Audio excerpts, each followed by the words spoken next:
apologize. The last presentation by an artist was by Teresa Connolly, who spoke incredible Italian.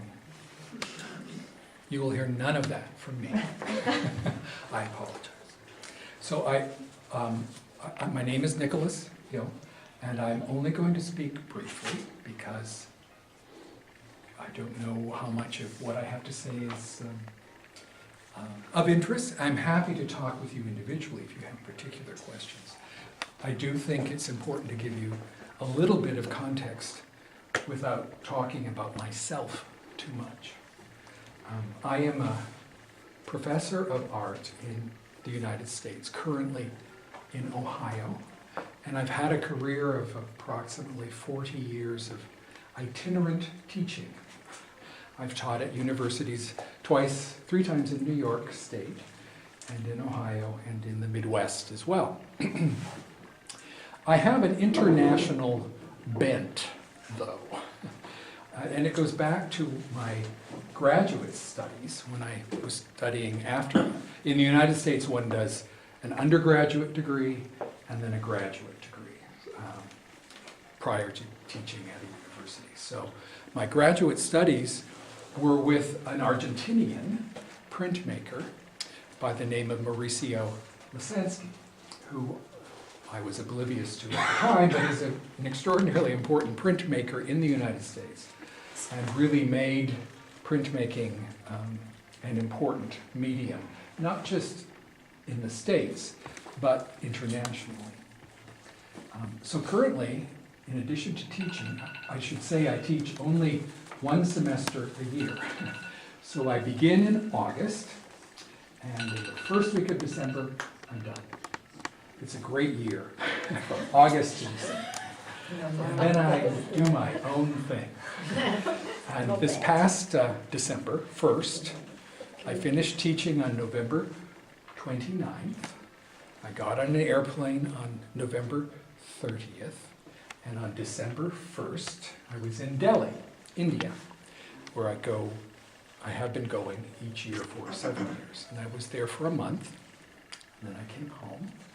And in the summertime, our summertime, July and August, I go to Chile. I go to either Santiago or Valparaiso in Chile. So my axis of international activity is India and South America, India and Chile, when I'm not teaching in the fall. I want to say a little bit about artists' residencies, as this is such a thing. They are important to me for several reasons. One is the literal, physical escape from my routine, my life, my duties. Another is the unfamiliarity of routine, creating a new routine, and how quotidian, very common activities are not common anymore. And it simply makes me more conscious of every day. Another thing that residencies have always done for me is that they're very freeing. I am a foreigner. I am a stranger. I have no commitments.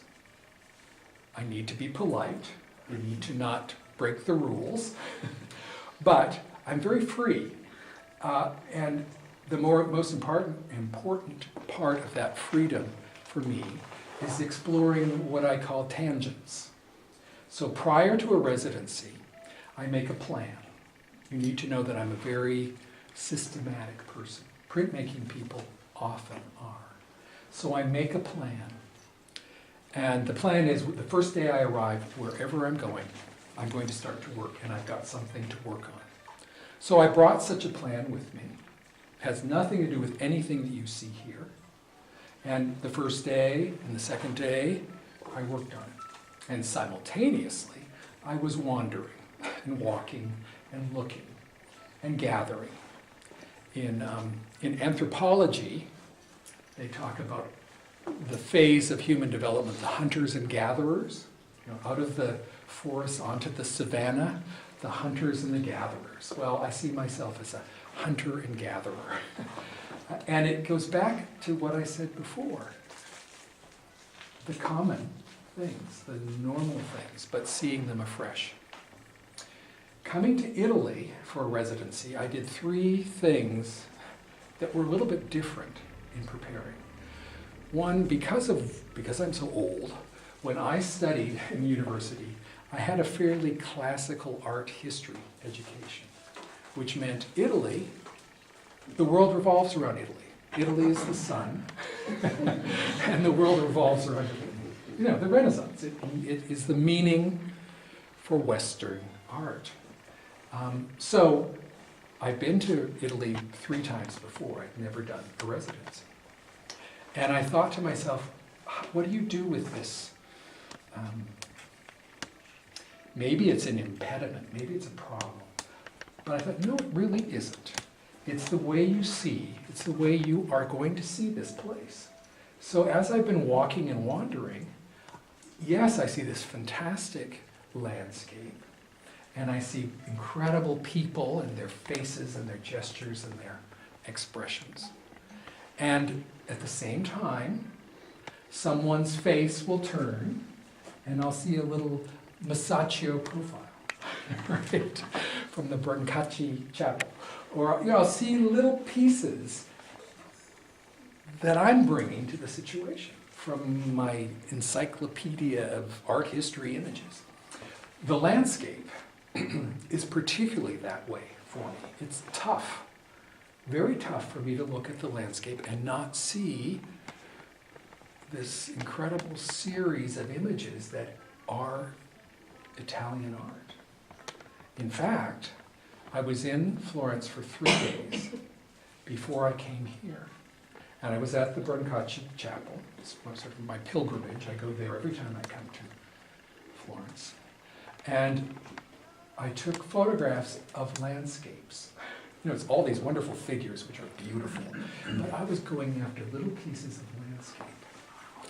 And when I came here, in fact, I put one on my iPad as my screensaver, little tiny piece. And so, and I made lots of those photos. So when I came here, I sit out here each morning on the front porch. I learned the second morning. This is what I learned the second morning. I learned, don't sit like this. Sit like this. Because if I sit like this, my feet are in the road, and the school bus takes no prisoners. So now I sit sideways. I'm overstating it. It's a very narrow state. So when I'm looking out there each morning, I make a photograph, at least one, every morning of exactly the same point of view. Has to be the same. It's a rule. I make rules. And then I look at them each day. And then I forget them, which is the hardest part. And then I start drawing and imagining what I think it looks like in a very abstract way, while I'm looking very specifically. So there's a contradiction that goes on all the time when I'm making, it doesn't matter what I'm making, it's not just here. Everything I see abstractly. It drives my students crazy because I talk about their work and I never talk about the it, the face, the bowl, the landscape. I talk about the form and the color and the shape and the structure.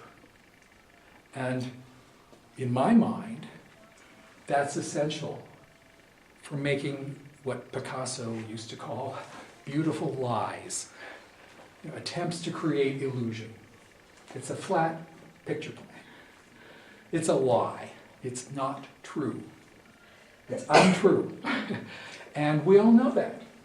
And we love it because we know that. And we love the illusion. And the real excitement is pushing that illusion to the point that it's abstract. but it's also illusory. Pushing it back and forth and back. For me, that's enough. I don't need a lot. That's enough for me. So, residencies are important to me for those reasons. I do what I call free association, which is a psychological term. I'm married to a psychologist, so I do a lot of things that have to do with psychology. But on a residency, I allow myself to go on a tangent, to go on a walk. It's a literal walk, and it's a figurative walk. I can take a walk, as I do into town, at least once a day, and back. I have to come back. That's the hard part. Going in is easy, coming back is hard. And they're totally different. They are unrelated to each other. I might as well be going on two different roads. I love it. And so going and coming, I think of new things to try. And those are my free associations. And I try something. And I've put things out tonight for you to look at. Some are finished, some are in progress, and some you will not see because they're in the back room. And they are what I will call orphans. Little pieces that will never have a home. They're little failed, dead-end free associations. But that's part of a free association. You've got to be willing to fail miserably if you're going to do it, in my estimation. Okay, so I've talked longer than I should, and I'm going to stop, but I want to tell you a couple things, and then I'd like you to look around. I do drawings, I do paintings, although I did none here, and I do prints. I knew, because Mina was very clear, that there's no printing press here. This is not a place to do printmaking. Don't plan to do printmaking. I had no plan, except I brought with me about 30 little woodblocks because I couldn't not bring something related to printmaking. And I carved a whole bunch of them. And then I found in the back room's fascinating, pieces of wood that were bigger than my little blocks. So I carved some of those, and I told Desiree, I was just carving away, it was so much fun. And my carving tools, I carved so much that my carving tools were dull. I mean, they weren't as sharp as they needed to be. And that's when you stop. One needs to stop. So I've got all these other blocks that I've drawn on that I can't carve. But carving is really important to me because it's tactile. This is an extraordinarily tactile environment. I mean, the building itself, step outside, the entire vista, everything's tactile. Another free association process I do is I make little books. So there are a lot of little books here you're welcome to look at. For me, a book is as simple as this. Here's a book. Bing, bing. You got a book. You close the book, you open the book. The idea is interaction, visual interaction, that the viewer handles, holds, and perhaps is surprised. Some of them have kind of tricky little openings. Oh, what's in here? You know, it's like anticipation. And there's some little landscapes inside. But, you know, sometimes the enclosure is more exciting than what's inside. But that's okay. So you may, please feel free to look at those. I made some prints by hand of the blocks, some of the blocks. And then over here are collages that I've made of the landscape. I mean, it's their self-evident. I'm going to mention 3 Italian artists, and then I'm going to stop. 3 important Italian artists for me. 3 important Italian artists who made prints for me. I would say Titian. What's the Italian? Tiziano. From Venice, right? I would say Piranesi from Rome, right? And I would say Morandi. There's a big painting show in Florence now. Well, not big, but it's a painting show. I'm going to see it. So think about them. Tiziano, who did that extraordinary, huge woodcut, 20 blocks. Pharaoh chasing across the Red Sea. It's gorgeous. he designed it, obviously he didn't carve it. Piranesi, the carceri, the imaginary prisons. He did 2 editions. The first is a little more representational. The second is theatrical. And Morandi did these, so we're shifting scale. Titian, Piranesi, and Morandi did these beautiful little still lifes, of course, still lifes. But they're architectural. I mean, they are extraordinarily structured. Incredible light, black and white, beautiful color in black and white. Those are my 3 guiding points of Italian artists who made prints and who, coincidentally or not coincidentally, did painting as well. So they're important to me. That's enough. You look at things, and if you want to look at things in progress, they're there. Thank you for your attention.